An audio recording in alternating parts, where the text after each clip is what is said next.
अस्सलाम वालेकुम dear students, आप देख रहे हैं सैयद अली एकेडमी और हाजिर हैं हम लोग एक और वीडियो के साथ। और आज की इस वीडियो के अंदर हम जिस टॉपिक का डिस्कस करने वाले हैं वो है हमारे पास हिस्ट्री ऑफ क्रोमोसोमल थ्योरी। ये हमारे पास क्रोमोसोम और डीएनए के चैप्टर का दूसरा टॉपिक है। इसके अंदर हम बयान करेंगे किस तरह से क्रोमोसोम के हवाले से नज़रियात पेश किए गए थे। सबसे पहले अगर हम बात करेंगे तो नाम लिखा हुआ है सबसे पहले जिस शख्स का वो है embryologist Walter Flemming. Walter Flemming Germany से ताल्लुक़ रखने वाले एक एम्ब्रियोलॉजिस्ट से, यानी कि जिनका काम डेवलपमेंट के अंदर था, जो डेवलपमेंट को देखते थे। और इन्होंने क्या किया, लिखा हुआ है was the first scientist who put foundation stone for chromosomal theory. इन्होंने सबसे पहले क्रोमोसोम थ्योरी की बुनियाद रखी थी। और बुनियाद किस तरह से रखी थी, क्योंकि इन्होंने क्रोमोसोम को डिस्कवर किया था। क्योंकि क्रोमोसोम के डिस्कवर करने के बाद ही ये बात सामने आई है कि क्रोमोसोम क्या है। तो पहले पहले इन्होंने काम यही किया कि इन्होंने डिस्कवरी ऑफ क्रोमोसोम की, क्रोमोसोम को ढूंढ निकाला, वरना इनसे पहले किसी को भी क्रोमोसोम के हवाले से पता नहीं था। तो अगर सवाल है हु डिस्कवर्ड क्रोमोसोम, तो इसका सही जवाब यही होगा, जर्मन एम्ब्रियोलॉजिस्ट वाल्टर फ्लेमिंग। और ईयर भी लिखा हुआ है 1882। और उन्होंने क्रोमोसोम कैसे डिस्कवर किया, तो इस हवाले से लिखा हुआ है he observe the dividing cells of salamander larvae. Salamander जो एनिमल होता है उसके लार्वे को वो देख रहे थे। सेलमेंडर दरअसल एक एम्फीबियन है और पानी में आमतौर पर ये पाया जाता है। वाल्टर फ्लेमिंग ने सेलमेंडर के लार्वे को देखा था। लार्वा जो है इसकी एग के बाद की स्टेज होती है लार्वा, फिर उसके बाद अडल्ट स्टेज आती है। तो इन्होंने लार्वे को देखा और लार्वे के अंदर भी कौन सी चीज़ को देखा, लार्वे के अंदर वो सेल्स को देख रहे थे। क्योंकि लार्वे में ग्रोथ हो रही थी तो सेल्स में डिवीजन भी वहाँ पर हो रही थी। तो उन्होंने डिवाइडिंग सेल्स ऑफ सेलमेंडर लार्वे देखे। जब उन्होंने सेल डिवीजन के टाइम पर सेल्स को देखा तो उन्होंने वहाँ पर कुछ thread like highly stand bodies देखी, हाईली कलर्ड बॉडीज़ इन्होंने देखी सेल के अंदर। और उन्हें जो है उन कलर्ड बॉडीज़ को इन्होंने क्रोमोसोम नाम दिया। क्रोमो का मतलब होता है कलर और जोम का मतलब होता है बॉडी। कलर्ड बॉडीज़ का वैसे लिटरली मीनिंग होता है, क्योंकि ये बाकी ऑर्गेनेल के मुकाबले में ज़्यादा कलरफुल नज़र आ रहे थे। और सेल के आमतौर पर जो पार्ट्स होते हैं वो कलरलेस होते हैं, तो ये कलर्ड नज़र आए तो नाम इनको क्रोमोसोम दिया गया। तो यहाँ इस तरह से वाल्टर फ्लेमिंग ने क्रोमोसोम को डिस्कवर किया और सेलमेंडर के लार्वे में से डिस्कवर किया। और सेलमेंडर के लार्वे को भी उन्होंने तब देखा था जब उसके सेल्स डिवाइड हो रहे थे, और डिवाइडिंग सेल्स में इन्होंने क्रोमोसोम को देखा। अब यहाँ पर मज़ीद लिखा हुआ है the other two scientist who made major contribution for this theory. Chromosomal theory के हवाले से वाल्टर फ्लेमिंग ने तो बुनियाद डाल दी क्रोमोसोम को डिस्कवर करके। तो बाकी के जो दो साइंटिस्ट थे उनके बारे में लिखा हुआ, एक तो थे वाल्टर स्यूटन जो कि एक अमेरिकन ग्रेजुएट थे, और ये एक फेमस एम्ब्रियोलॉजिस्ट ए.बी. विल्सन के स्टूडेंट थे। और ये ए.बी. विल्सन के कहाँ पर स्टूडेंट थे, कोलंबिया यूनिवर्सिटी के अंदर ये ए.बी. विल्सन के स्टूडेंट रहे थे। और वाल्टर स्यूटन के अलावा एक और जर्मन बायोलॉजिस्ट थे जिनका नाम है थियोडर बोवन। तो थियोडर बोवन और वाल्टर स्यूटन इन दोनों ने क्रोमोसोमल थ्योरी के हवाले से काम किया। लिखा हुआ है both independently observe the behaviour of chromosome during the distribution of sperm and egg during meiosis.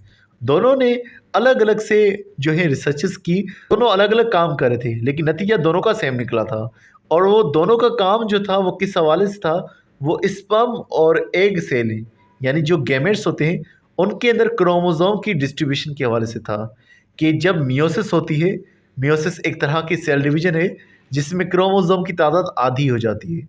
तो जब मियोसिस होती है, मियोसिस के दौरान जो सेल्स बनेंगे उनके अंदर क्रोमोसोम्स कैसे डिस्ट्रीब्यूट होते हैं, इनके हवाले से थियोडर बोवन और वाल्टर स्यूटन ने काम किया था। मज़ीद यही लिखा हुआ है they observe that in somatic cell each chromosome are found in pair. Somatic cells में क्रोमोसोम्स पेयर्स में पाए जाते हैं, जोड़ों में पाई जाती हैं। यानी कि अगर एक्स क्रोमोसोम है तो इसके साथ दूसरा भी एक्स पाया जाएगा, तो ये इन दोनों का पेयर हो गया। तो इस तरह से 23 पेयर्स होते हैं टोटल। तो टोटल क्रोमोसोम कितने हुए, पेयर्स अगर 23 हैं, यानी कि हर पेयर में 2 क्रोमोसोम मौजूद है तो 46 क्रोमोसोम होते हैं। मजीद वही बात लिखी हुई है but during meiosis the members of each pair segregate.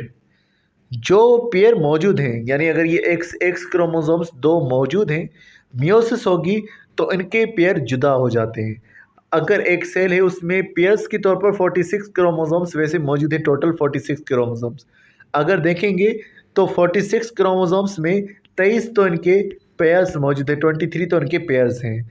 तो होगा ये कि जब इनमें मियोसिस होगी तो क्रोमोसोम्स जो हैं सेल के अंदर 23 एक सेल में आएंगे, 23 दूसरे सेल में आ जाएंगे। यानी ये पेयर्स जो इसमें मौजूद थे वो सेग्रीगेट, वो सेपरेट हो जाएंगे। अब यहाँ कोई पेयर मौजूद नहीं, यहाँ पर टोटल नंबर ही 23 मौजूद है। और यहाँ पर भी टोटल नंबर 23 क्रोमोसोम का मौजूद है। और यहाँ पर 46 क्रोमोसोम से पेयर्स में दो दो की सूरत में ये 23 पेयर्स मौजूद हैं। तो वही बात लिखी हुई so the sperm and egg receives only one from their. तो एग और स्पर्म्स को पेयर्स में से सिर्फ एक क्रोमोसोम हासिल होता है।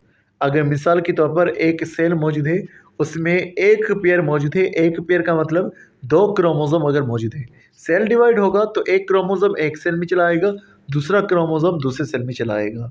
तो इस तरह से आधे आधे क्रोमोसोम्स हो जाते हैं। अब अगर हम बात करें वाल्टर स्यूटन के बारे में कि इन्होंने क्या किया, तो इन्होंने ग्रास हुपर के सेल्स को देखा। ग्रास हुपर जो है उनके सेल्स को देखा, और कब देखा? मियोसिस के टाइम पर ग्रास हुपर के सेल्स को देखा। सेल्स में वो कौन सी चीज़ कर रहे थे?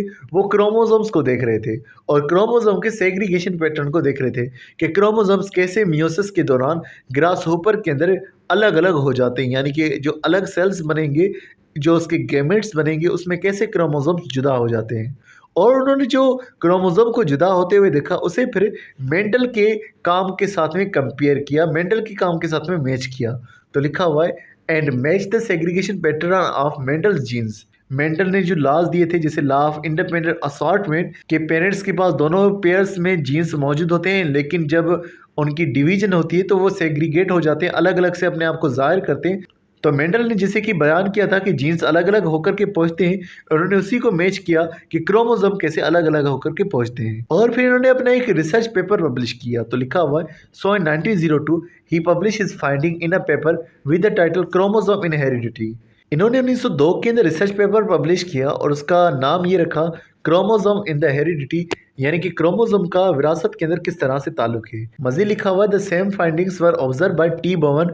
थ्यूडर बोवन ने भी इसी तरह की सेम रिजल्ट्स को निकाला था, और इन्होंने बताया था that chromosomes are reduced in half as egg cell matures and concluded that sperm and egg nucleus have one set of chromosomes rather than is found in the whole body। तो थ्यूडर बोवन ने भी ये कहा कि जैसे ही एग सेल मैच्योर होता है, बड़ा होता है, उसमें क्रोमोसोम रिड्यूस हो जाते हैं, हाफ हो जाते हैं, और स्पर्म और एग के अंदर भी जो है, स्पर्म और एग के न्यूक्लियस के अंदर भी जो है वन सेट ऑफ क्रोमोसोम होता है, यानी आधे क्रोमोसोम होते हैं। बॉडी के अंदर तो पूरे क्रोमोसोम से, तो बॉडी में पूरे क्रोमोसोम से, लेकिन इनके अंदर एग स्पर्म के अंदर आधे क्रोमोसोम्स आ पहुँचते हैं।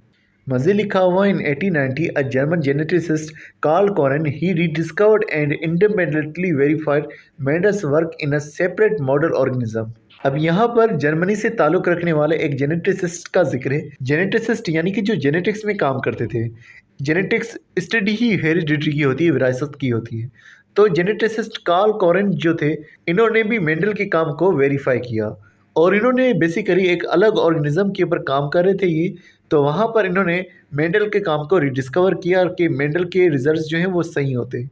और मज़ीद लिखा हुआ है and publish his first paper on the 25 जनवरी 19। इन्होंने 1900 के अंदर अपना पहला रिसर्च पेपर पब्लिश किया, और उसका टाइटल था Mendel's law concerning the behaviour of progeny of racial hybrids. अब इस रिसर्च पेपर के अंदर इन्होंने क्या काम किया था? तो लिखा हुआ है वेयर फर्स्ट टाइम ही developed the relationship of heredity units with chromosome. इस रिसर्च पेपर के अंदर इन्होंने पहली बार क्रोमोसोम के साथ में हेरिडिटी यूनिट्स का ताल्लुक जो है जोड़ा था। बेसिकली हेरिडिटी यूनिट्स जो हैं वो जीन्स होते हैं, लेकिन इनके बारे में पहले किसी को इतना कुछ मालूम नहीं था। तो हेरिडिटी यूनिट्स का कुछ ताल्लुक क्रोमोसोम के साथ है। ये ताल्लुक जो है हमारे पास कार्ल कॉरेन ने बयान किया था अपने रिसर्च पेपर के अंदर, और उसका ये नाम मौजूद है Mendel's law concerning the behaviour of progeny of racial hybrids. तो डियर स्टूडेंट्स, आज की वीडियो में बस इतना ही था। मिलते हैं नेक्स्ट वीडियो में, तब तक अपना बहुत सारा ख्याल रखिएगा। अस्सलाम वालेकुम।